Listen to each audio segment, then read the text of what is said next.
El nostre grup és un grup dedicat a l'estudi de les arrítmies del cor. Les arrítmies del cor és una part que s'ha incorporat més tard, diguem, a la tecnologia i al tractament. Són una especialitat o una subespecialitat dins la cardiologia relativament nova,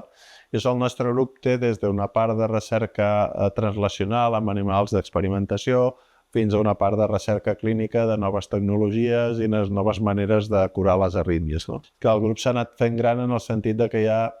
molts grups implicats, subgrups, perquè les arrítmies poden ser tot el tema de les bradicàrdies, que en diem dels marcapassos, quan el cor va massa lent, les arrítmies del ventricle, que són les taquicàrdies ventriculars, que això suposa una altra línia diferent. Després tenim una línia de tractament d'insuficiència cardíaca amb dispositius implantables, perquè els marcapassos desfiladors serveixen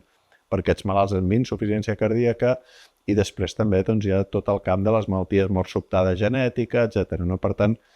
hi ha tota una sèrie de grups implicats que treballem, i jo estic una mica com a cap del grup, però cadascú té una gran autonomia per anar decidint quina recerca fa i de quina manera la pot enfocar.